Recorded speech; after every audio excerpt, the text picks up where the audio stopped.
wabarakatuh. Nama saya Talita Putri Nabila dari kelas 11 MIA 2 ingin menjelaskan materi tentang organisasi elit di Indonesia. Yang pertama ada Perhimpunan Indonesia. Perhimpunan Indonesia didirikan tahun 1908 oleh orang-orang Indonesia yang berada di Belanda, yaitu Sultan Kasayangan dan R.N. Notosuroto. Tujuannya adalah untuk memajukan kepentingan bersama orang pribumi dan non-pribumi bukan Eropa di Belanda.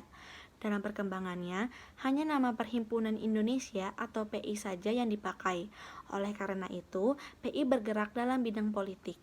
Kegiatan PI ini di kancah internasional menimbulkan reaksi keras dari pemerintahan Belanda atas tuduhan menghasut di muka umum untuk memberontak. Tanggal 10 Juni 1927, 4 anggota PI yaitu Mohatta, Nazir Datuk Pamuncak, Abdul Majid Jojoningrat, dan Ali Satro Ami Jojo ditangkap dan ditahan hingga 8 Maret 1928. Namun, dalam sidang pengadilan di Den Haag tanggal 22 Maret 1928, mereka terbukti tidak bersalah dan dibebaskan. Dalam kalangan pergerakan nasional, pengaruh PI sangatlah besar.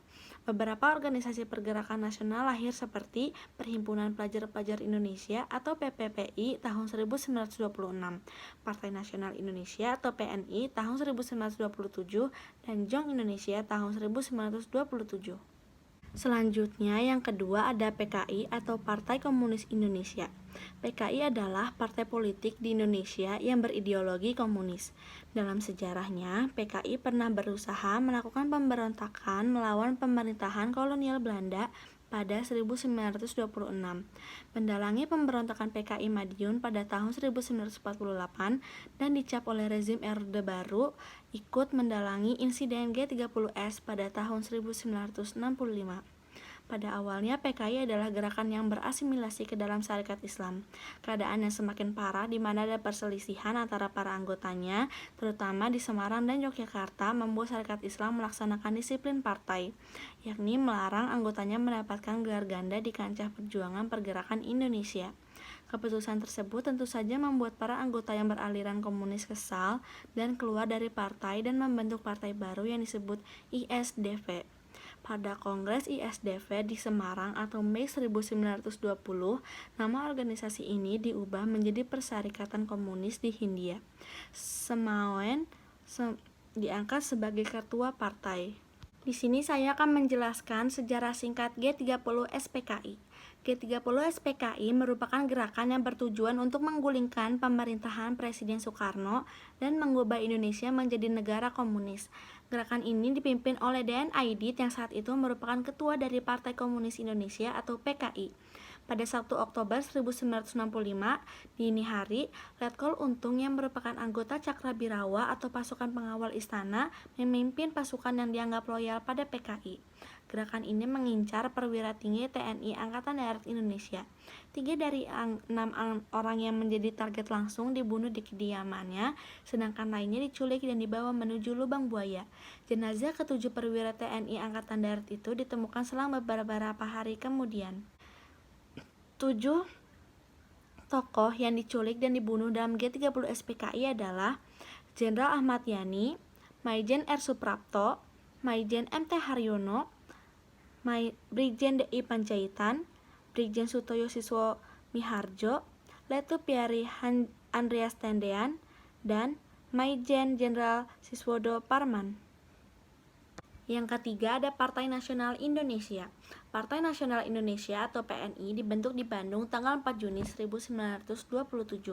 Tokoh-tokohnya Insinyur Soekarno, Iskak, Budiarto, Cipto Mangunkusumo, Tilaar, Sujadi, dan Sumaryo. PNI diketuai oleh Insinyur Soekarno. Dalam perekrutan anggota, PNI menolak mantan anggota PKI.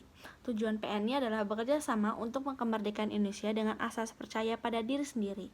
Cabang-cabang pertama PNI didirikan di Bandung, Surabaya, dan Batavia. Tahun 1928, berdiri cabang lainnya di Yogyakarta, Semarang, Pekalongan, Palembang, Makassar, dan Manado. Ada 2 macam cara yang dilakukan PNI untuk memperkuat pengaruhnya bagi masyarakat, yaitu yang pertama ada usaha ke dalam, yaitu usaha terhadap lingkungan sendiri dengan mengadakan kursus, mendirikan sekolah, dan bank. Dan yang kedua, usaha keluar dengan memperkuat opini publik dengan menerbitkan surat kabar banteng Priangan di Bandung dan Persatuan Indonesia di Batavia. Kegiatan PNI mencemaskan pemerintahan kolonial Belanda. Gubernur Jenderal Lada masa itu mengharapkan kesadaran rakyat terhadap nasionalisme yang ekstrim. Propaganda PNI yang dirancang oleh PI menimbulkan pikiran dan perasaan baru bagi orang Indonesia.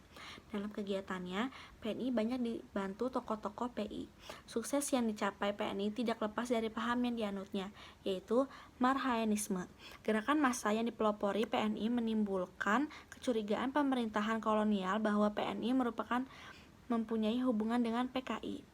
Oleh karena itu, pemerintahan kolonial menganggap PNI menghasut rakyat, bahkan dianggap sebagai serangan kaum komunis kedua setelah pemberontakan PKI pada tahun 1926.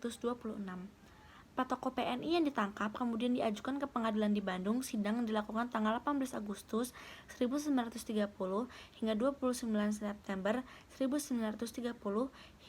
Tanggal 22 Desember 1990, para pemimpin PNI dijatuhi hukuman penjara di Sukamiskin, Bandung. Terima kasih telah menonton video ini. Mohon maaf jika ada kesalahan dan kekurangan. Wassalamualaikum warahmatullahi wabarakatuh.